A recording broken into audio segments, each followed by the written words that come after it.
Cancer ఈ మధ్యకాలంలో మనం ఎక్కువ మందిలో ఈ క్యాన్సర్ అనేది చూస్తూ ఉన్నాము. మహమ్మారిలాగా విస్తరిస్తూ ఉంది.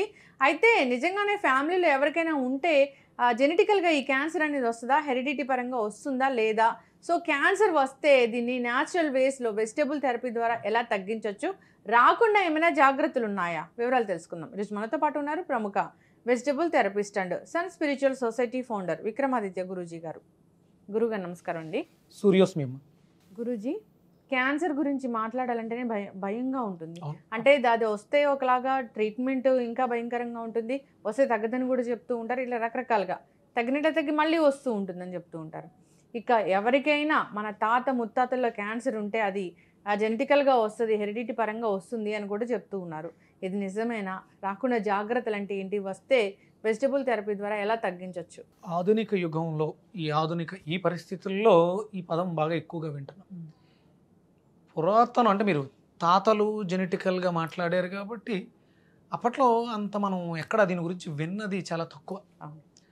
అంటే ఏదైనా బ్యాడ్ హ్యాబిట్, స్మోకింగ్ అలవాట్లు, చుట్టలు, ఇలాంటి వాటికి అయిన వాళ్ళు ఇబ్బంది పడ్డారు తప్ప అంతకు మించి దీని గురించి పెద్దగా అప్పట్లో మన ప్రచారం లేదు, వార్తలు లేవు, ఎక్కడ కూడా ఎవరిళ్లలోనూ లేదు. కాబట్టి ఇది జెనెటికల్గా వచ్చేది అనేది అపోహ.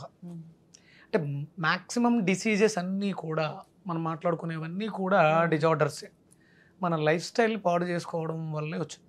అంటే మన వ్యవస్థను పాడు చేసేసుకోవడం ద్వారా ఈ కణజాల నిర్మాణం ఏదైతే అస్తవ్యస్తం అయిపోయి ఆ సెల్స్ సహజంగా ప్రతి మనిషిలో కూడా వ్యాధి నిరోధక శక్తి, యాంటీబాడీస్, బాడీస్ ఇవన్నీ ఉంటాయి. White blood cells, red blood cells. ఆ వైట్ బ్లడ్ సెల్స్ పెరిగిపోవటం అంటే బాడీలో ఆ సెల్యులర్ వ్యవస్థ అస్తవ్యస్తంగా అయిపోవడమే దీనికి ప్రధానమైన కారణం. మరి ఆ వ్యవస్థ ఎందుకు అలా పాడైపోయింది? మన శరీరంలో మనతో పాటు ట్రావెల్ చేస్తున్నటువంటి ఒక వ్యవస్థ తిరగబడి మనల్ని ఇబ్బంది పెడుతుంది. నేను రీసెంట్గా కూడా నా వైఫ్కి వైట్ బ్లడ్ సెల్స్ విపరీతంగా పెరిగిపోవడం, బాడీలో ఇన్ఫెక్షన్స్ ఉండడం, CA-125 టెస్ట్ చేస్తే చాలా 200 అలా ఉండాల్సినటువంటి క్యాన్సర్ సెల్స్ మోర్ దెన్ 2000 ఆ రేంజ్లోకి వెళ్ళిపోయినాయి. అంటే ఎందుకు ఇలా జరిగింది? మనం మన వ్యవస్థ మీద శ్రద్ధ చూపించట్లేదు. అంటే మేము ఈ ప్రయాణాలు అవి ఎక్కువగా చేయటం, వీటి వల్ల ఎక్కడ పడితే అక్కడ ఫుడ్లు తినేయడం, ప్రధానంగా లేట్ నైట్ ఫుడ్స్ ఏవైతే తీసుకుంటున్నామో అవి మన వ్యవస్థని పాడు చేసేస్తాయి. ఓకే, అంటే మిడ్ నైట్ బిర్యానీలు, ఇంకా మీరు లేట్గా తినే ఫుడ్ ఏదైనా సరే ఆఫ్టర్ సన్సెట్ మనం తీసుకునేది ఏదైనా సరే మనకి ప్రమాదమే.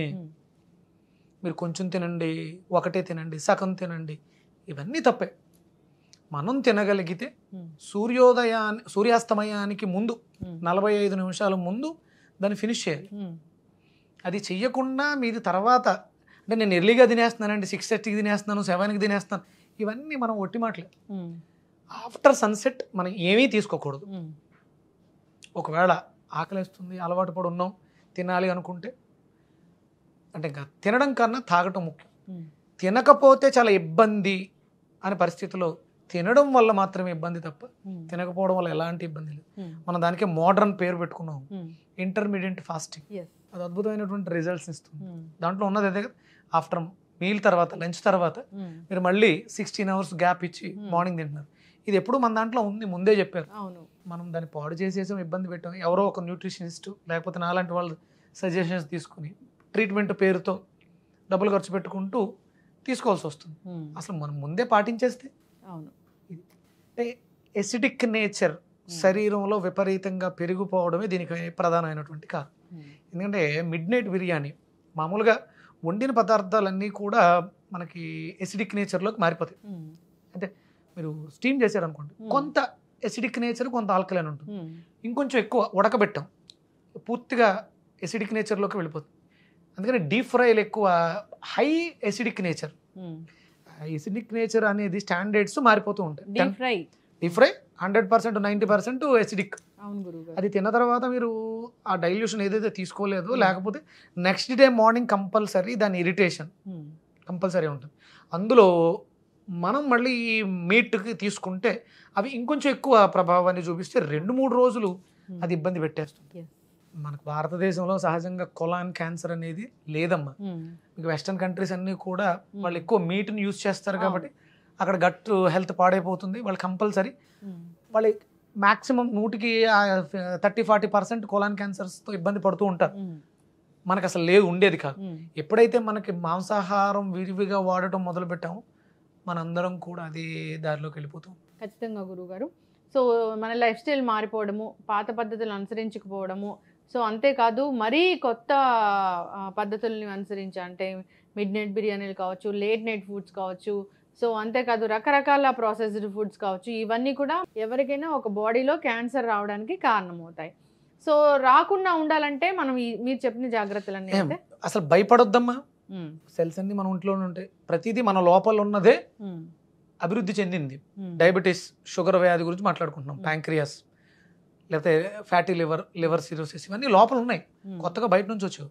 మనం బయట నుంచి వేసే పదార్థాలు లోపల ఆ వ్యవస్థల్ని పాడు చేస్తాం. ఈ వెజిటబుల్ థెరపీ అనేది ఎంత అద్భుతంగా మనకి ఉపయోగపడుతుందంటే, చెడిపోయిన మన వ్యవస్థని బాగు చేసుకోవడం ద్వారా అన్ని రకాల రోగాలు. రీసెంట్గా నేను వైజాగ్ కేసు, అది థ్రోట్ క్యాన్సర్, క్లోజ్ అయిపోయింది, పైప్ వేశారు, పైప్ ద్వారా వెళ్ళాలి, అది వాళ్ళకి ఓపెన్ అయింది, థ్రోట్ ఓపెన్ అయింది. ఎలా అంటే మనం ఇచ్చినటువంటి అంటే ఎసిడిక్ నేచర్ని ఆల్కలైన్ చేసేసాం, బాడీ అంతా ఆల్కలైన్ అయింది ఆటోమేటిక్గా. మరి ఇక్కడ క్లోజ్ అయిందని ఎలా ఓపెన్ చేయాలి అంటే, ఎసిడిక్ నేచర్ అక్కడ కూడా పట్టేసి ఉంది. డైలీ ఒక డ్రాప్ నిమ్మకాయ చుక్క వేయడం, బెండకాయని నవిలి ఊసేయమనేవాడిని. అంటే అక్కడ మ్యూకస్ కావాలి, ఆ మెంబ్రింగ్ అది స్మూత్గా దిగడానికి కావాలి. రెగ్యులర్గా చేయడంతో 15 రోజుల్లో క్లోజ్ అయిపోయి, అంటే 4th స్టేజ్ దాటేసింది. ఇంకా కీమోలకు కూడా బాడీ రెస్పాండ్ అవ్వదు. చాలా ఏజ్డ్ పర్సన్, ఆయన హ్యాపీగా ఇప్పుడు తింటున్నారు కూడా. ఏదైనా క్యాన్సర్ వచ్చింది, ట్రీట్మెంట్ తీసుకుంటున్నారు, దాంతో పాటుగా ఎటువంటి వెజిటబుల్ జ్యూసెస్ అనేవి తీసుకుంటే ఖచ్చితంగా ఈ క్యాన్సర్ అనేది తగ్గిపోతుంది మనకి అద్భుతంగా. ఇదే కేసు విషయంలో వైజాగ్ ఒక కేసు క్యాన్సరే, బూడిద గుమ్మడికాయని రెగ్యులర్గా వాడడంతో నార్మల్ అయిపోయింది. హై ఆల్కలైన్ ప్రాపర్టీ బూడిద గుమ్మడికాయ క్యాన్సర్ని ఇమీడియట్గా మనం తాగటం మొదలుపెట్టిన 2-3 రోజుల్లోనే అది అదుపులోకి తీసుకొచ్చేస్తుంది. అంటే ఎసిడిక్ నేచర్ ఎప్పుడైతే ఆగిందో స్ప్రెడ్ అవ్వడం ఆగిపోతుంది. మనకి ఇప్పుడు మనం బీపీ ఫ్లక్చువేషన్స్ గురించి మాట్లాడుకుంటాం.